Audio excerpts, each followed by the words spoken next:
All right. So, welcome everyone to the very first episode of First and 10, featuring myself, Allie, Halsey. I'm going to say it correctly. I'm hoping Andrew will be watching at some point and learn how to say it.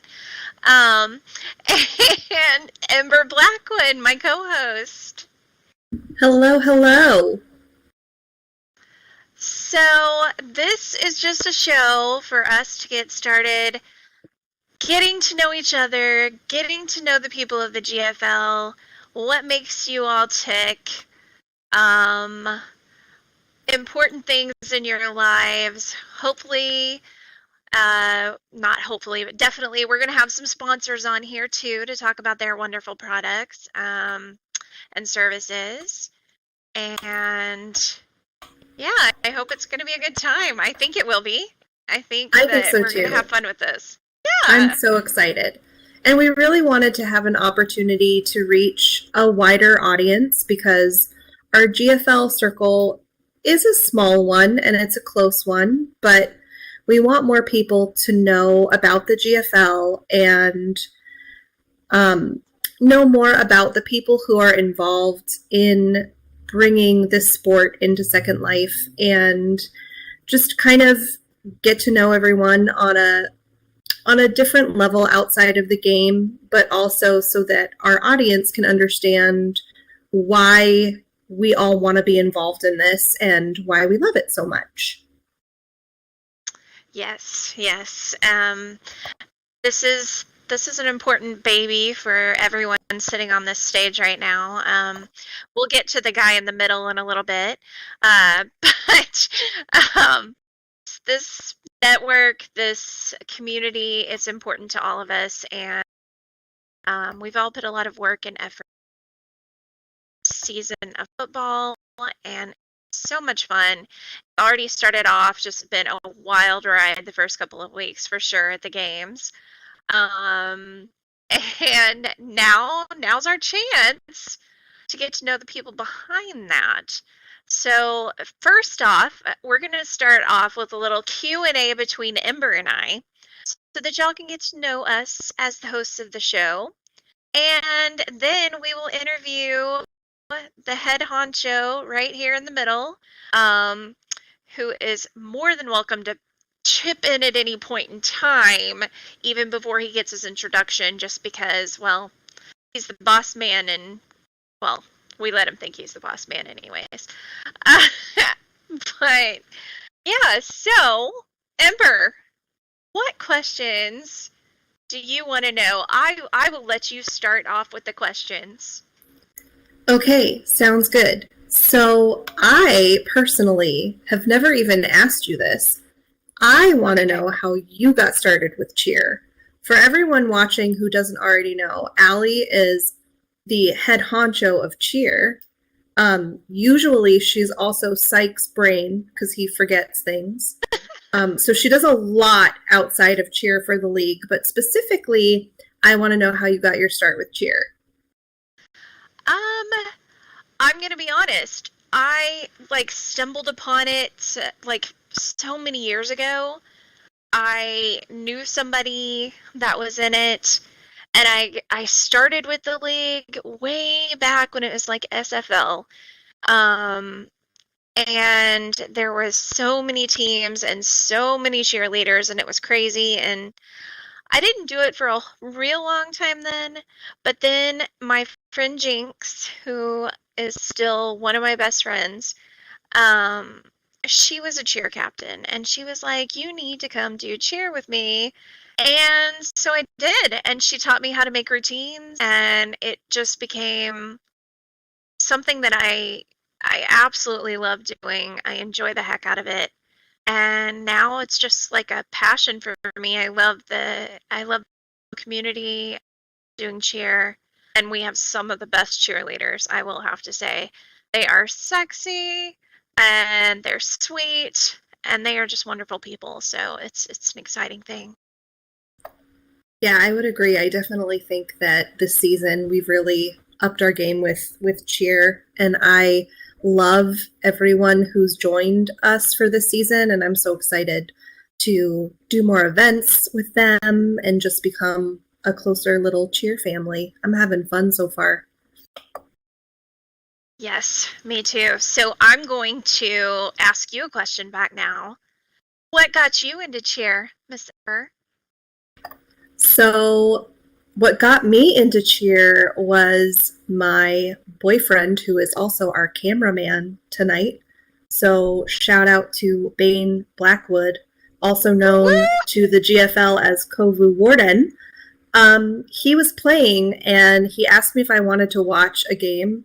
And at first I was like, no, of course I don't want to watch the game. But I decided to be a supportive girlfriend and I put on the stream and I just happened to put it on like right at the time where Cheer was doing the halftime show. And I was like, wait, what? There's Cheer?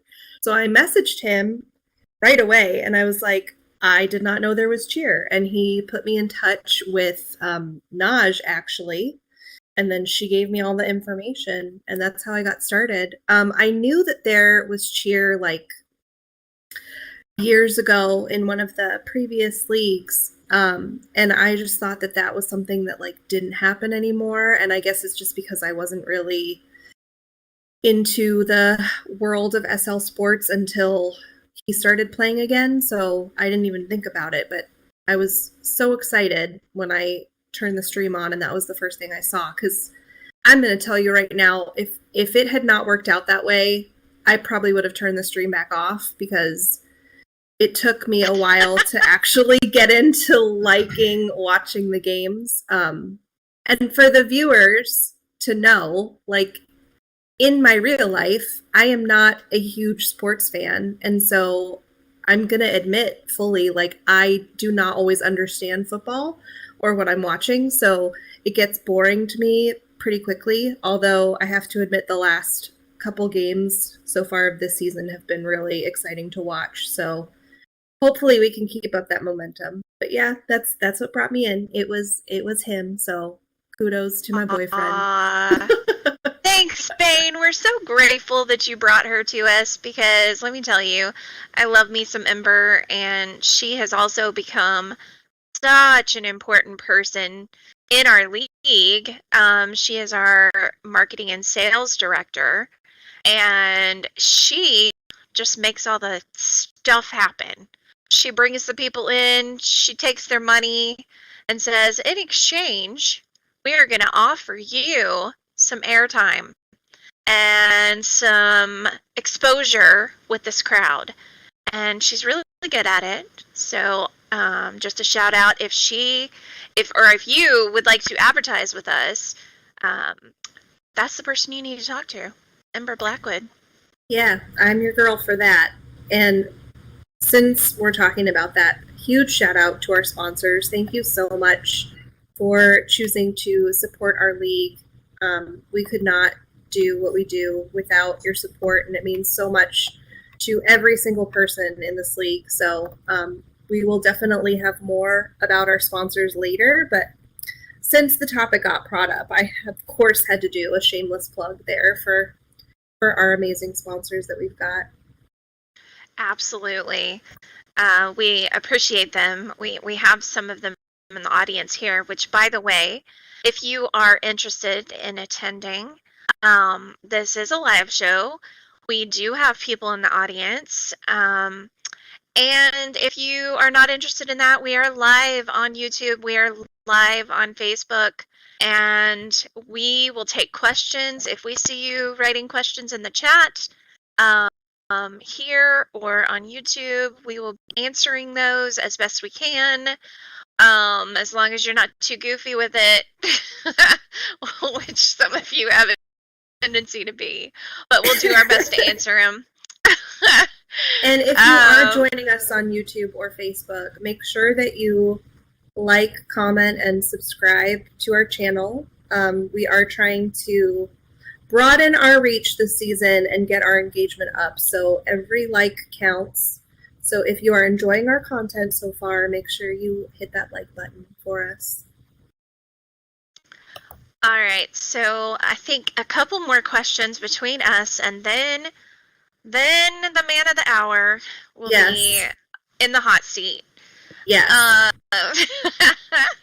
so okay, go ahead, Ember. I will let you pick a question. All right. Sounds good.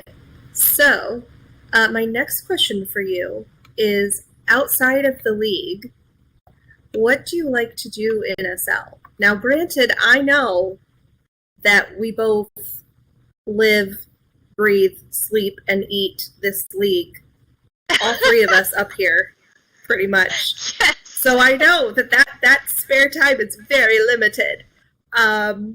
And honestly, I feel like lately I've spent most of my free time with you. So I feel like I already know what you do outside of the league. But what do you like to do? What did you do before you were like gung ho cheer captain, director, and Sykes' other half for all things SL football? Um, sometimes I wonder what I did before because I don't seem to have a life outside of it right now. Um, but I do have lots of family in here. I have my two dads, one of which is an absolute goofball, and I love him, and he's in contests and stuff like that. And then one that's actually here in the audience right now, he is the owner of the Boardwalk, who is one of the sponsors. And that is where we have our watch parties at his sim. Mm-hmm. And so you can find me there, usually making cheer routines. I do that a lot. Um, and then we've made goofy family videos of us dancing because when I'm not doing cheer, I'm dancing and making my family dance with me. And then I have several children, um, and I hang out with them and all my grandchildren, and just it's amazing. And yes, I have grandchildren. I know, it's shocking. I sound too young for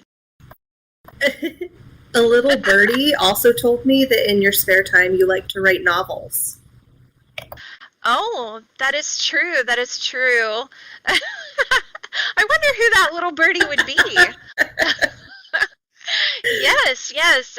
We're currently working on a book, and that I hope is going to be a series actually, and Yep. it's going to be amazing. And we will definitely have to tease information about that as it progresses. But yeah, yeah.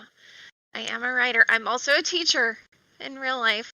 So, uh, Mm-hmm. summer break right now. Hashtag fun time. Uh, so, but other than that, yeah, that's pretty much me in a nutshell. What I do outside of GFL. Um, so I want to know what has been your favorite part of being part of this league? Oh my gosh, that's a good question.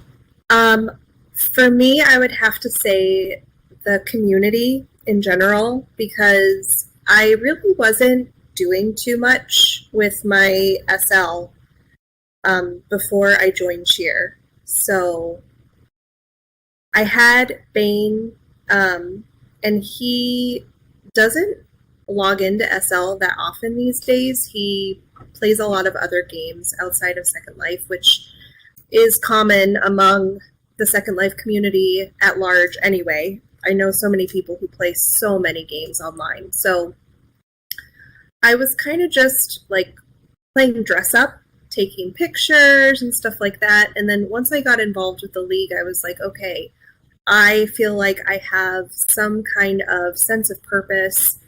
I found something really fun that I can really get into and spend a lot of time doing. And at first, I liked it because I was like, okay, it's not too much of a commitment, right? It's just Wednesdays for practice, and then Friday and Saturday nights, whichever night I can commit to. And then as I started building bonds with people, I didn't want to miss a single game. I was like, okay, I need to sign up for every single game. I need to be at every single practice.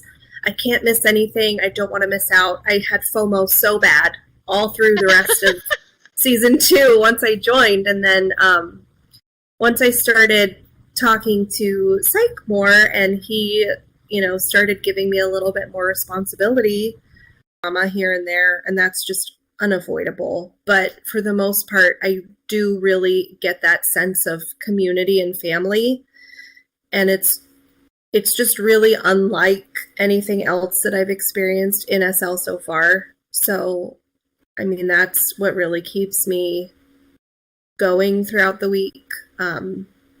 And I honestly don't know what I would be doing if I wasn't part of the GFL, because I really do feel like for a while I was kind of on my way out of SL, just because I really didn't have anything. Well, not entirely, but I just wasn't spending a lot of time here anymore because, Bane wasn't. And then for those of you who don't know, he and I lived together in real life. So I knew once he moved here, we wouldn't be spending as much time together in SL, or so I thought. Now we end up spending so much time together in here because of the GFL. So it's a lot of things that have brought me back into Second Life a little more wholeheartedly than before. And so, yeah, I just love it.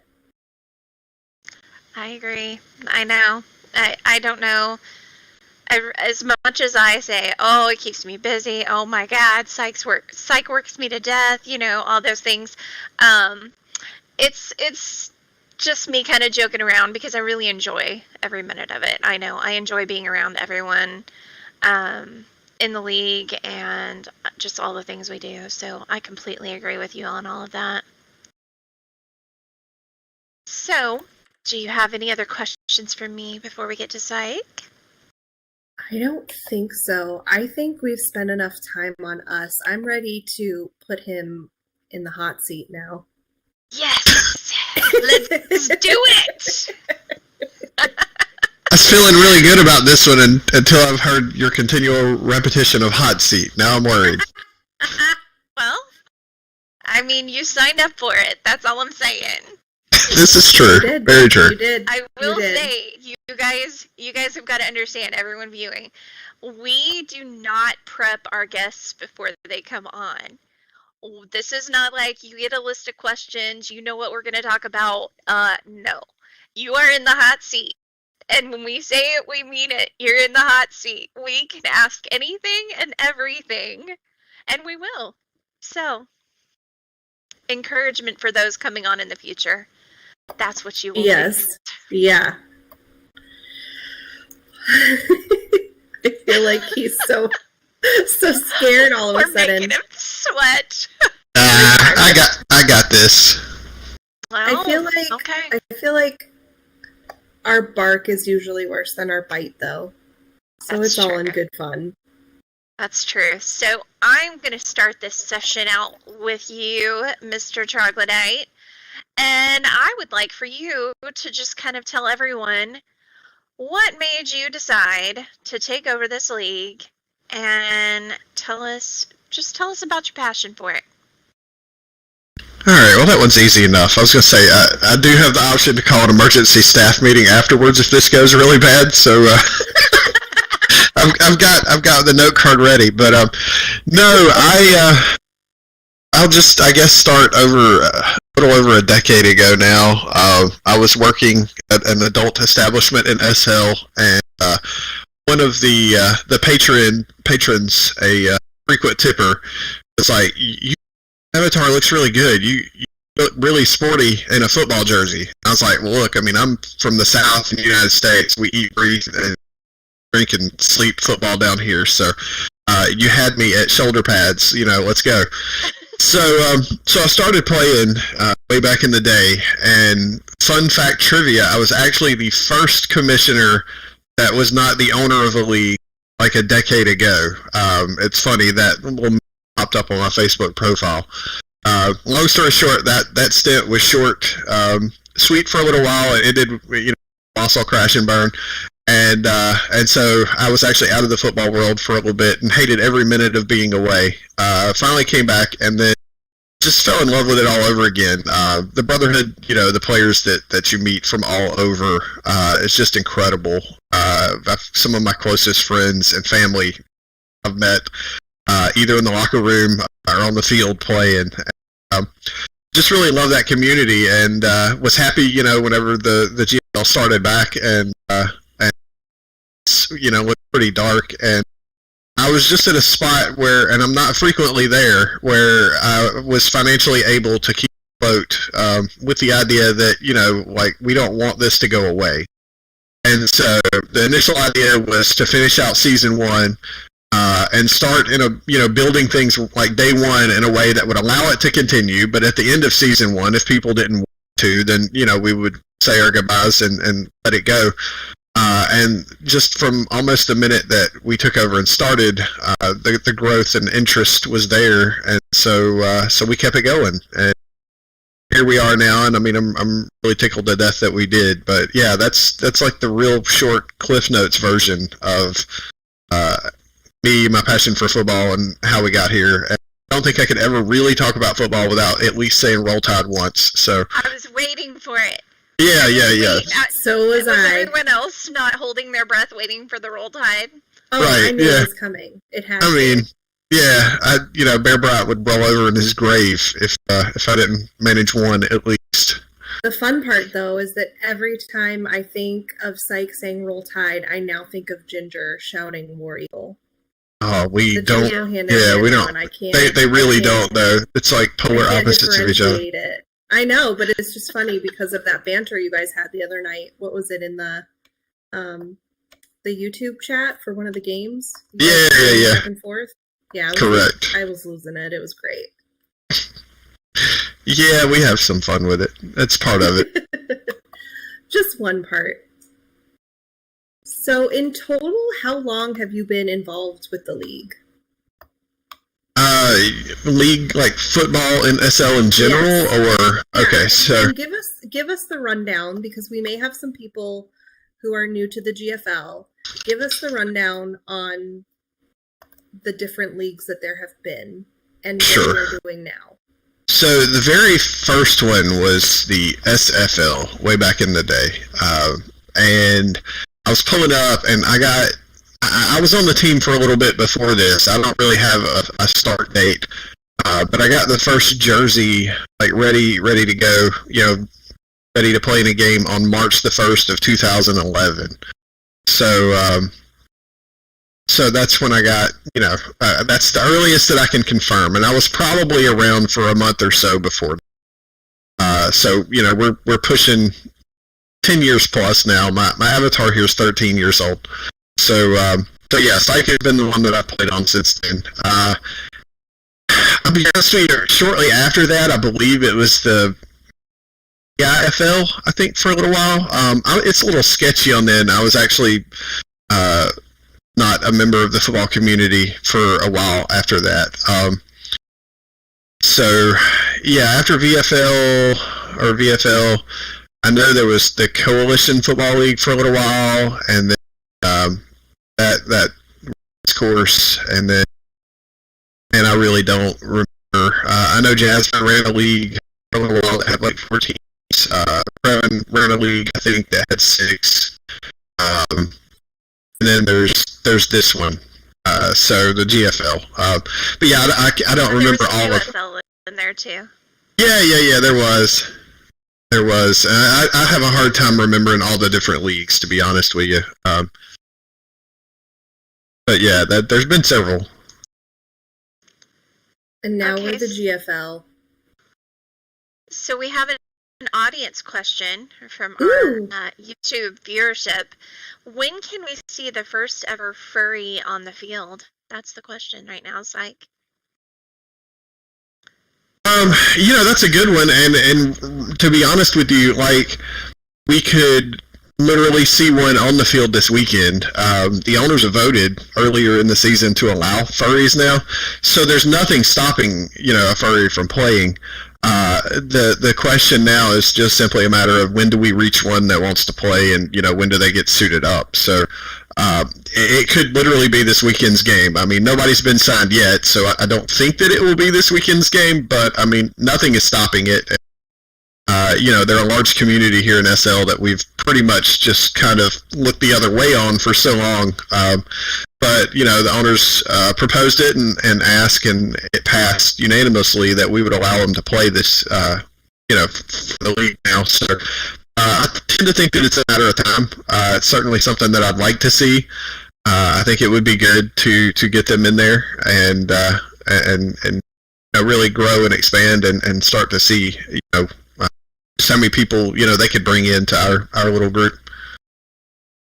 I'm just really excited that it's under the current leadership that we are diversifying and being more inclusive in this league, and I'm just excited to be a part of that because I think it's a huge step in the right direction for this league to open it up to an entire community of people that, from what it seems like in previous leagues, were essentially shunned. And they are such a huge part of SL, so I'm looking forward to that. I really hope that we get more notoriety in that community so that they feel more welcome and do try to sign with us. I think that would be awesome. Yes, and I think that transitions nicely into the next question I want to ask. So, Psych, for those that are interested in playing football or thinking about it at this point, what was the most challenging part of getting started in football, do you think? It's going to be different for every person. So the things involved that you're going to need to know. Avatar control is huge.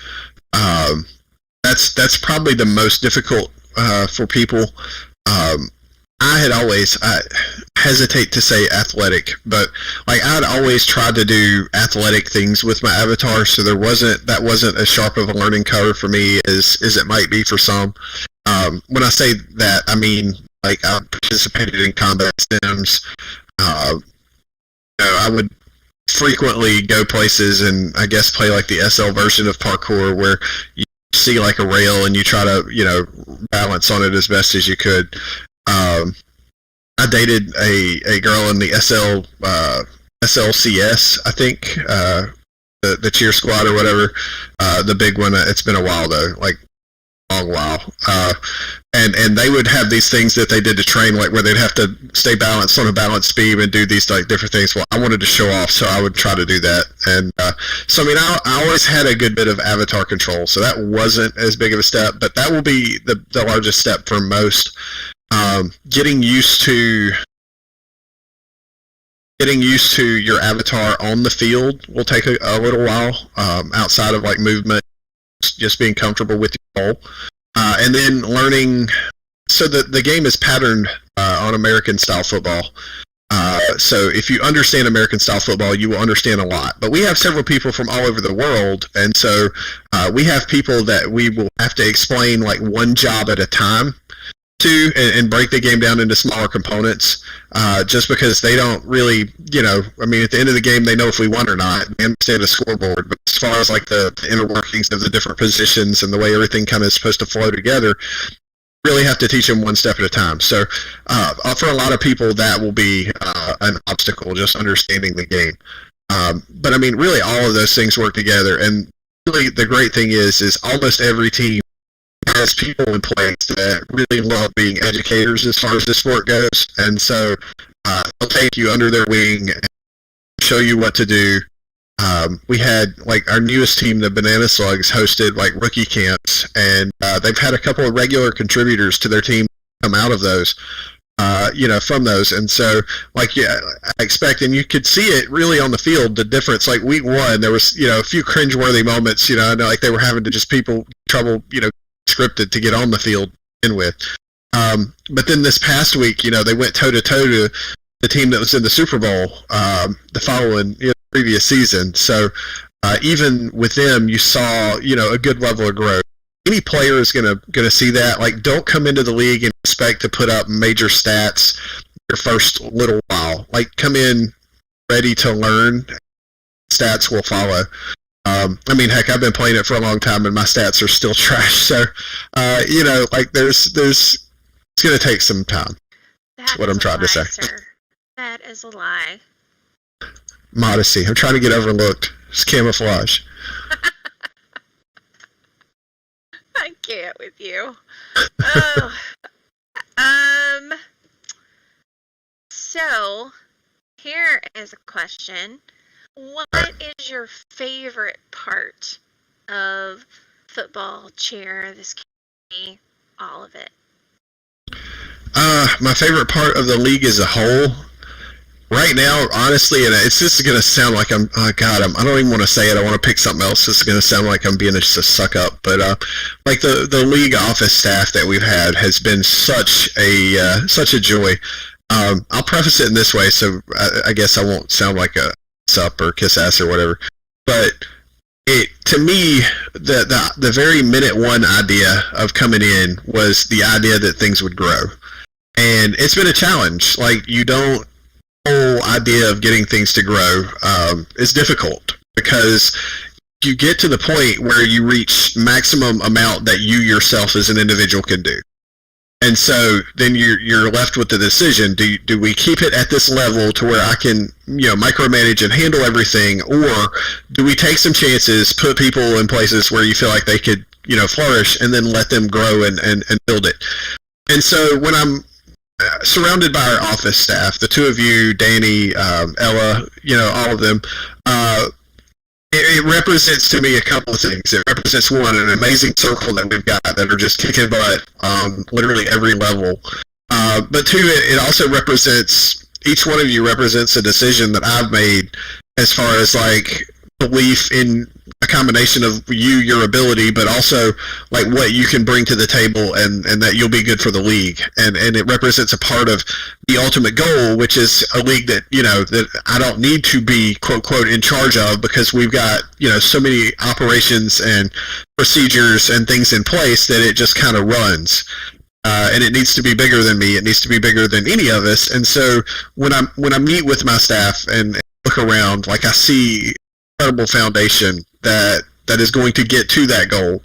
And so that, to me, as far as like the non-player person, that to me is the favorite part. Now, as a player, not gonna lie, Super Bowl wins are the greatest ever. Like winning the Super Bowl twice now has just been incredible. Love it, love my teammates, and it's great. So there's a couple of different nuanced levels to that answer, but yeah, it's been fun.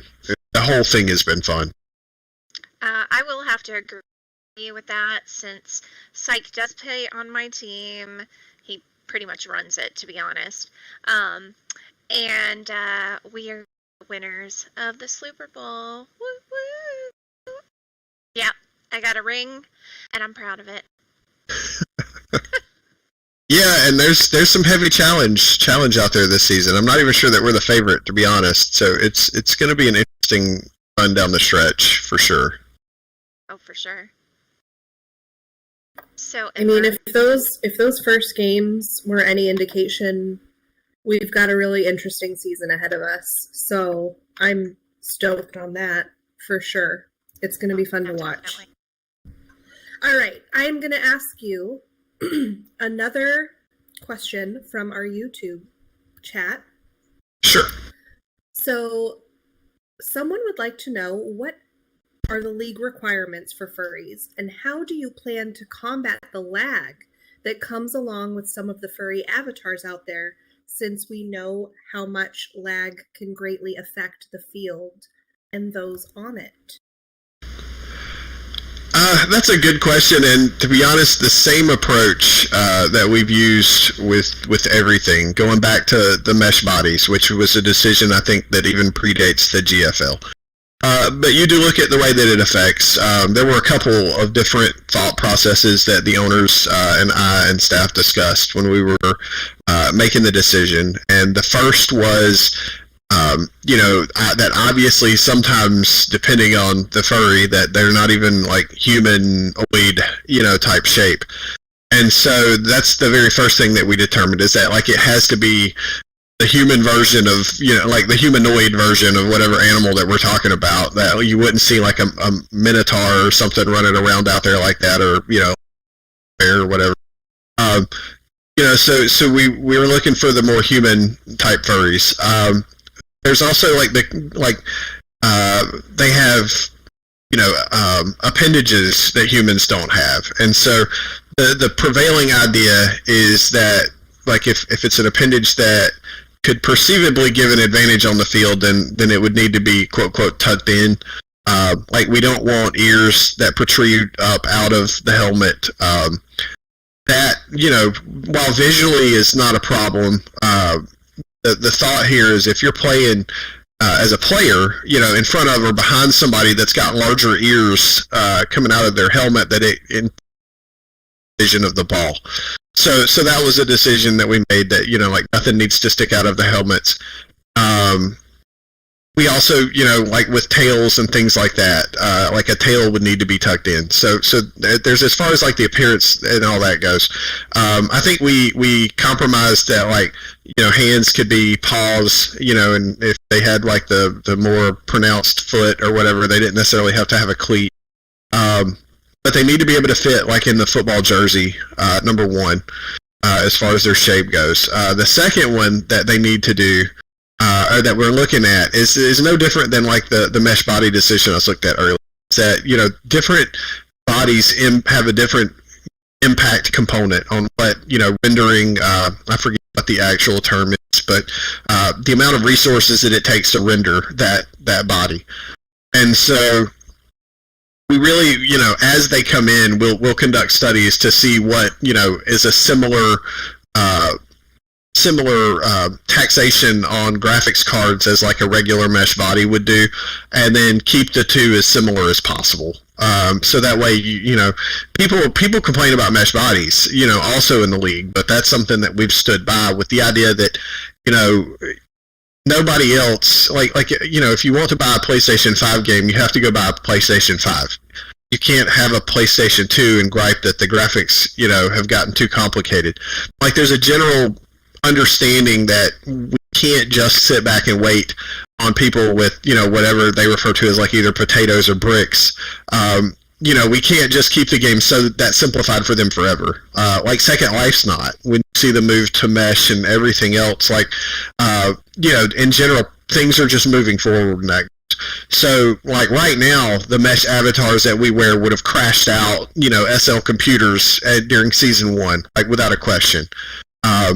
People that were playing on the same computer in season 1 as they are now, like they've got a whole other set of problems that they're combating. So, like, you just get to that point where you can't just worry, for people that don't have, and maybe the last 5-year-old computer, because at that point you're just going to freeze yourself in time, and then you're never really going to be, allow yourself growth and that type of thing. So, that's the best answer that I can give you right off the cuff as far as like the discussion and thought that went into the decision to allow furries to play.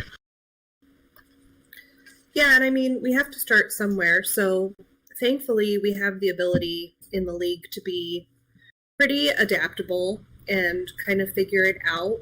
And I think just the option of opening it up to furries is a really great first start.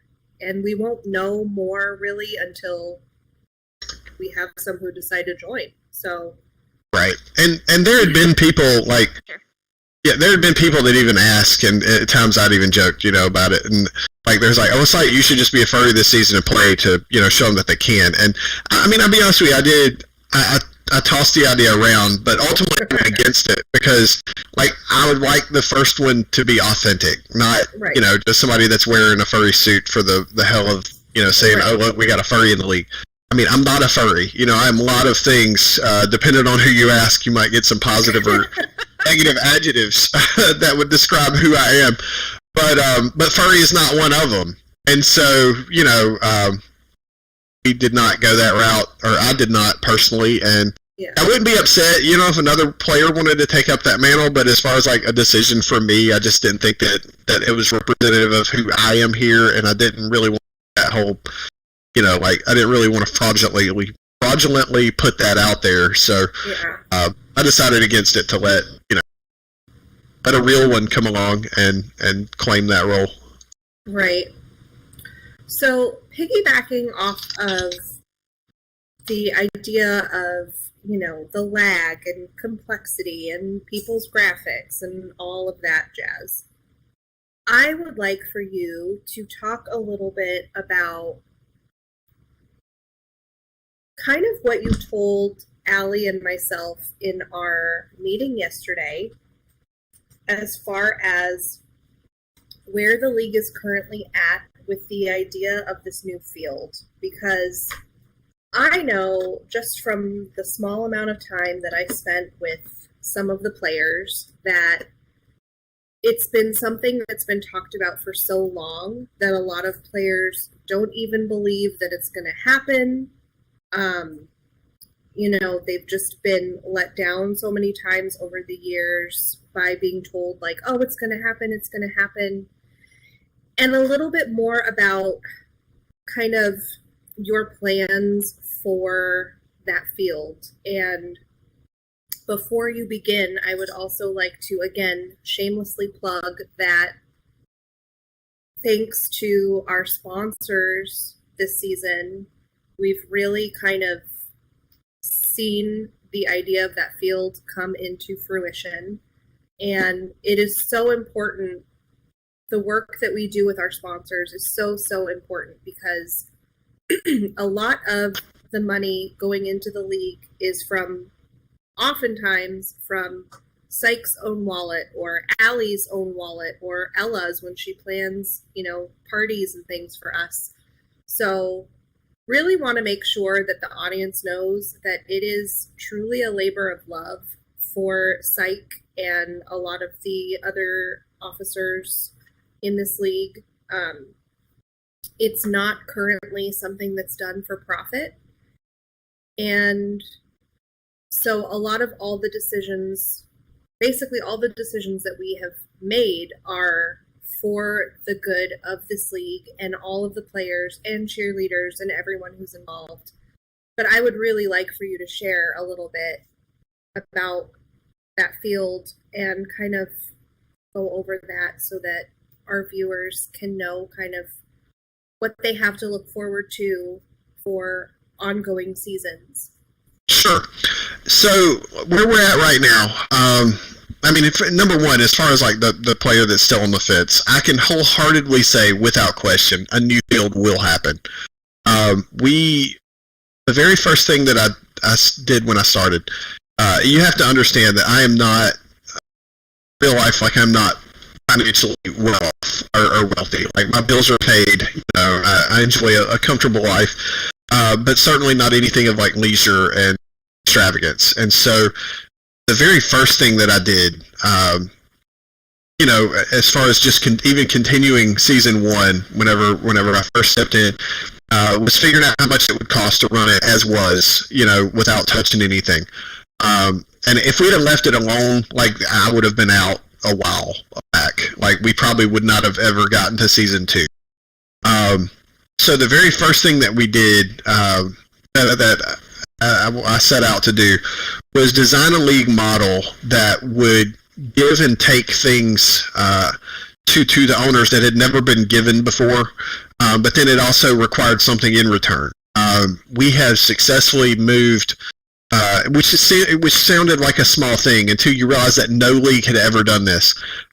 But like we have in our own home games, that cut at least $300 a month from what the league needed to have to, right, because somebody was paying for a full sim every month because we had the one league field, and then you had all these owners that wanted their own field just for the sheer purpose of practice, and I mean it was nuts because you had so many owners kicking in money for just a practice field. And so that's the first thing that I wanted to do. And I mean, I'm not gonna lie, it was entirely financially driven because I couldn't to this day I can't afford $1 a month. So the idea of creating a government setup and a league setup that would allow profitability for the league was key, like number one, and it had never been done before. And so through that, from the point where we started right there to like right now, I think we're around 315,000 lindens that have been saved up. A combination of donations, the players' fee this year. That admittedly it wasn't popular, but it was the right thing to do. Players' fee went into that, and it's still sitting there. The owners' fees do not. Like the league itself doesn't get any money that it keeps from the owners. The pay outside of what they provide for their stadium. Is their fee is just the salary of the players that work the game, or the people that work the game. That's it. That's all that they pay for.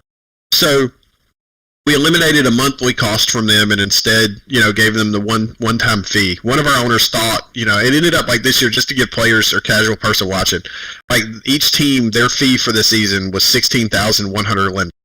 That covered the entire season. Well, one of our owners offered to pay me the July payment the other. It's like, what are you talking about? They believed that it was a monthly fee of $16,000. It was just a one-time fee for them.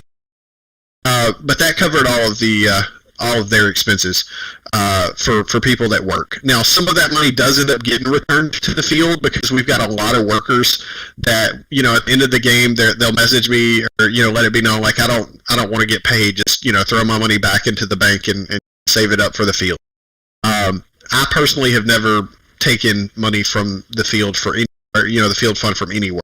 Anything every week that you've seen me game, I donate the money back. Because I felt like that was an important thing to do. Like I didn't want anyone to look at us and be like, oh, well, Sykes doing this because he's getting a cut. Honest to God, I'm not. We also did something that no other league had ever done in regards to transparency. At the end of season 2, now at the end of season 1 we could have, but there was literally nothing in the bank. But at the end of the season 2, we released the financial document basically that showed how much money we started the season with, every Linden that we had come in, and then what we did with it, how much we had at the end of the season. And so we'll produce that document again at the end of this season, and every season that I'm around, people will see what the Lindens that we brought in, what we do with them. That's just important to me to build that trust, because even with the amount of things that we're doing, like there's still the trust issue that pops up. I don't like, as far as the new field, when that time comes, and it's soon, we've given estimates of $1,000 to $3,000 from different people that we actually talk to, as far as like soft offers of what people thought that it would cost. And so now that we're around the $1,300 mark, with so long left in the season, like we're about to start week 3 of and then the 2-week playoffs, and then the 3rd week for the All-Star game. So we've got so much season left that donations are going to come in, and for the most part, league expenses are done. I think we'll have to pay for the new championship ring. I might commission another trophy or two, but all that stuff that I pay out of pocket right now. So nothing's going to come out of the league coffers, as far as that goes. We're only going forward. There's a good chance. Like the new goal is my goal was to be at 1,200 at the end of this season. We're already 100 over that at least. So the new goal I'm going to have is an extra 200, and that puts us at the exact halfway point where people believe the field was going to cost, right, between 1 and 3,000. So, I guess 2 would be 100's half of 3,000. So that's why I'm. And so we'll actually sit down and start talking to people that are interested in a contract to do the work. I don't want to overpromise on features of the field yet, because I haven't even talked to a scripter yet. So I think it's important to not sell people on something that it may or not end up happening. As far as like a feature on the field, so that I don't really want to touch yet, because that would be incredibly premature, and I don't want to be held to anything like say, well, Sykes said you'd be able to jump. No, he did not. I don't want to promise that. I have not seen what that would require of our scripters that we end up doing. So I don't want to make any promises as far as what the field can do. But for people that are out there doubting that the field would happen, unless the bid comes back at like whenever people actually are ready to do it, and they're like, oh yeah, no, we really wanted like 4,800 or 5,000. I'd be like, yeah, okay, that might be the point that we just look at getting back to everybody and be like, yeah, we can't do this, y'all, it's too expensive. But even then, like I would be in favor of just running it and raise money until we're out there. I mean, I'm in this for the long haul for sure, but I mean, I'm real careful about promises of what and when. But I mean, I can promise you that the new field is being explored harder than it's ever been explored. Well, I know I am looking forward to that development in the league and all the developments that we're going to have in this league. I believe in your vision. I believe in this group of people that we have working together, and I really think it's going to be a good thing. I really think the whole community is going to benefit from what's going on. So, thank you. I really hate to end it because I know there's a ton more questions we can ask. So, Psych, you're probably going to have to come back on. I'm just saying, we're going to have a future episode with Psych. But in the interest of trying to wrap it up on time and not keep you all night, we are going to have to say goodbye soon. We want to thank you, though, Psych, for coming on tonight, for talking to us, for explaining some of the league operations and questions that everyone had. And Ember, I look forward to our next episode together. This is so much fun. I'm so grateful to everyone, sponsors, viewers, everyone involved in this. Bane, thank you again for streaming for us. And be sure to tune in. This will be a weekly thing. We're going to do this on Tuesdays. Are you ready for our future, Ember? Every week. I'm ready. All right. Well, thank you again, everyone. Have a great night, and we'll see you back this weekend for the games. 6 p.m. on Friday and Saturday. Yeah, thank y'all for having me.